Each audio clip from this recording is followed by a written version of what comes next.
لیکن اس کے بعد ان کی تاریخ میں ایک دور وہ آیا جب حضرت مسیح علیہ السلام ان میں مبعوث کیے گئے۔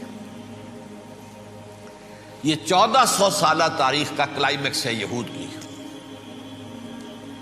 جب کتاب انہیں دی گئی تھی تورات حضرت موسیٰ کے ذریعے، وہ 1400 قبل مسیح کا واقعہ ہے۔ اس وقت سے لے کر اللہ کا وہ فضل ان پر ہوا کہ کوئی ایک لمحہ ایسا نہیں آیا 1400 برس میں کہ ان کے ہاں کوئی نہ کوئی نبی موجود نہ۔ یہ تار ٹوٹا ہی نہیں، 2 سے شروع ہوا، موسیٰ ہارون علیہ السلام، اور 1400 برس کے بعد پھر آخری 2 ہیں، عیسیٰ اور یحییٰ علیہ السلام۔ یوں سمجھ لیجئے، اور اس کے درمیان یہ تار ہے، اور اس تار میں کوئی ایک لمحہ ایسا نہیں آیا کہ کوئی نبی موجود ہو۔ اس میں اتار چڑھاؤ بہت سے آئے ہیں، اس کا وہ میرا موضوع نہیں ہے۔ اس وقت قبل مسیح کی تاریخ جو ہے وہ میرا موضوع نہیں ہے۔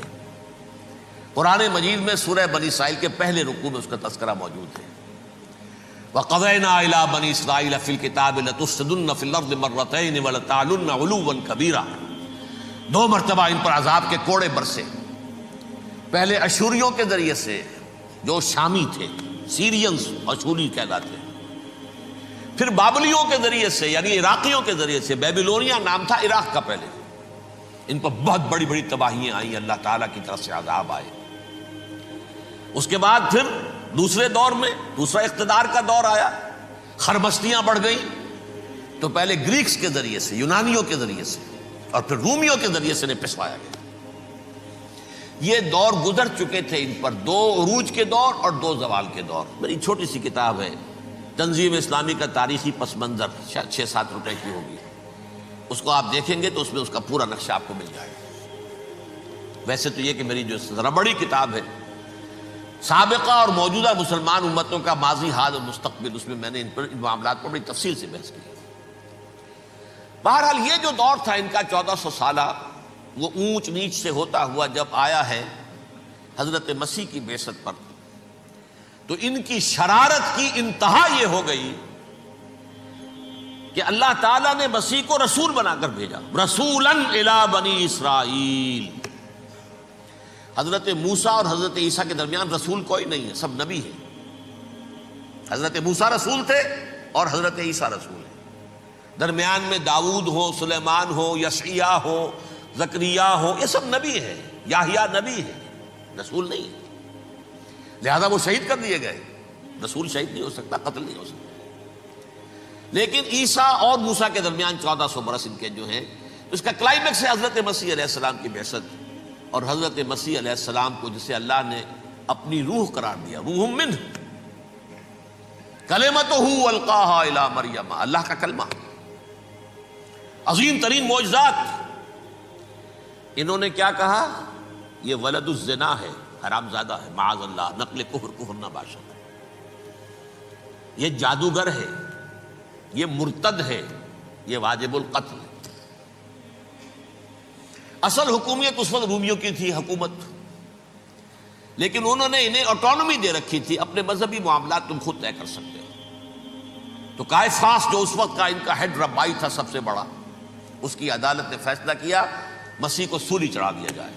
پائلیٹس پونٹس، اس کے پاس ان کی ازداش پہنچ گئی، یہ ہمارا مجرم ہے مذہبی، یہ مرتد ہے، یہ کافر ہے، یہ جادوگر ہے، یہ واجب القتل ہے، اسے قتل کرو، سولی چڑھا دو۔ خیر وہ لمبی بات ہو جائے گی، اس نے تو اپنے ہاتھ دھوئے کہ صاحب ہمارے پاس کوئی جرم نہیں ہے اس کے خلاف، تم کہتے ہو تو ٹھیک ہے، سولی چڑھا دیتے۔ یہ دوسری بات ہے کہ اللہ نے حضرت مسیح کو اٹھا لیا آسمان پر، ان کی جگہ وہ شخص سولی چڑھا جس نے غداری کر کے گرفتار کروایا تھا، جوڈاس اسکیریوٹ، اس کی شکل اللہ نے بدل دی حضرت مسیح کی سی، اور حضرت مسیح کو فرشتے اٹھا کے اوپر لے گئے، وہ زندہ آسمان پر اٹھا لیے گئے۔ اور یہ ساری تفاصیل نہ قرآن میں ہے نہ حدیث میں ہے، یہ انجیل میں ہے۔ لیکن انجیل کون سی؟ برنباس کی انجیل، gospel of the Lord according to saint Barnabas. یہ حواریین مسیح میں سے تھے، لیکن عیسائی ان کو تسلیم نہیں کرتے، ان کی بائبل کو صحیح نہیں مانتے، کینونیکل نہیں مانتے۔ 100 انجیلیں تھیں، 104 تھیں، جن میں سے 4 چنی ہیں انہوں نے، یہ متی اور جان اور مرقس مارکس، یہ ہے تو یہ 4 انجیلیں ہیں، انہوں نے تسلیم کیے کہ یہ کینونیکلز ہیں، یہ تو ہیں حقیقی، باقی جو ہیں 100 اس کو وہ تسلیم نہیں کرتے۔ ان میں سے ایک ہے یہ برنباس، اس میں یہ تفصیل ہے کہ اللہ تعالیٰ نے اس شخص کی، جیوڈاس کی، جیوڈاس اس کو انگریزی میں کہتے ہیں، اس کی شکل بدل دی حضرت مسیح کی سی، وہ گرفتار ہوا، وہ سولی چڑھا۔ وہ غدار تھا، غداری کی سزا اسے ملنی تھی، وہ مل گئی۔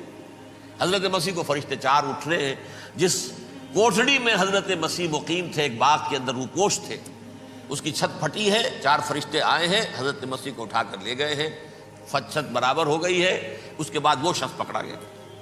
بہرحال حضرت مسیح کو اللہ نے اٹھا لیا آسمان۔ لیکن وہ دن ہے کہ اس قوم کو اب مغضوب علیہم قرار دے دیا گیا۔ نوٹ کر لیجئے، اصل میں تو ہونا یہ چاہیے تھا کہ رسول کی جان کے درپے جب کوئی امت ہو جاتی تھی تو اللہ کا قاعدہ یہ تھا کہ اس امت کو نسیہ منسیہ کر دیا جائے۔ حضرت نوح کی قوم کو ختم کیا یا نہیں؟ حضرت ہود کی نگاہوں کے سامنے قوم عاد برباد کی گئی یا نہیں؟ حضرت صالح کی نگاہوں کے سامنے قوم سمود برباد ہوئی؟ یہ اللہ کا قاعدہ رہا۔ سدوم اور عمورہ کی بستیاں حضرت لوط علیہ السلام جہاں بھیجے گئے، مدین کا علاقہ جہاں حضرت شعیب بھیجے گئے، اہل فرعون جن کی طرف موسیٰ کو بھیجا گیا، سب ہلاک کر دیے گئے۔ کیونکہ رسولوں کے بارے میں اللہ کا نبیوں کے بارے میں یہ بات نہیں ہے۔ نبی آیا، اس نے دعوت دی، جس نے مان لیا اچھا کیا، اپنے لیے اچھا کیا، نہیں مانا اس کی اپنی جو ہے عاقبت برباد ہو گئی۔ دنیا میں کوئی فیصلہ اس کا نہیں ہوتا، لیکن رسولوں کا معاملہ یہ ہوتا ہے کہ دنیا میں وہ اللہ کی عدالت بن کر آتے ہیں۔ مانو گے تو بچو گے، نہیں مانو گے ہلاک ہو جاؤ۔ تو اس اعتبار سے وہ مستحق تو ہو چکے تھے اس کے کہ انہیں ہلاک کر دیا جائے۔ اب اللہ کی کوئی خصوصی مشیت ہے، اس میں کیا حکمت ہے؟ وہ ہے ایک حکمت، میں بعد میں اگر وقت ہوا تو بتاؤں گا۔ فیصلہ یہ کیا اللہ نے کہ حضرت مسیح کو تو اٹھا لیا زندہ، اور ان کی رسی ابھی مزید دراز کر دی کہ ان کو ابھی مہلت دے دی کہ تمہیں آخری استیصال، جس کو عذاب اکبر کہتا ہے قرآن، سورہ سجدہ جو حضور ہر جمعے کی پہلی رکعت میں فجر میں پڑھتے تھے، وَلَنُذِيقَنَّهُم مِّنَ الْعَذَابِ الْأَدْنَىٰ دُونَ الْعَذَابِ الْأَكْبَرِ لَعَلَّهُمْ يَرْجِعُونَ۔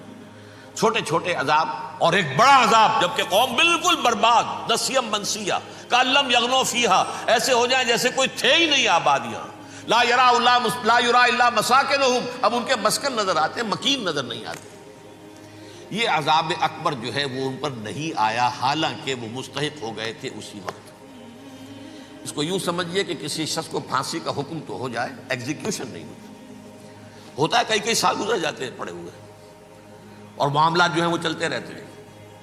یہ معاملہ ہوا اس کے ساتھ، ورنہ یہ مستحق ہو چکے تھے آخری بربادی تباہی کے، عذاب استیصال، جڑ سے کاٹ دینے والا عذاب، وہ آ سکتا تھا ان پر اسی وقت، لیکن اللہ نے ان کی مہلت دراز کی ہے۔ لیکن اس کے بعد اللہ نے ان کو ایک اور موقع دیا۔ 600 برس بعد حضرت مسیح کے محمد الرسول اللہ صلی اللہ علیہ وسلم کی بعثت ہوئی، اور یہ میں سمجھتا ہوں کہ اس قوم پر اللہ کا اتنا بڑا فضل تھا، اتنا بڑا فضل تھا، اتنا بڑا فضل تھا۔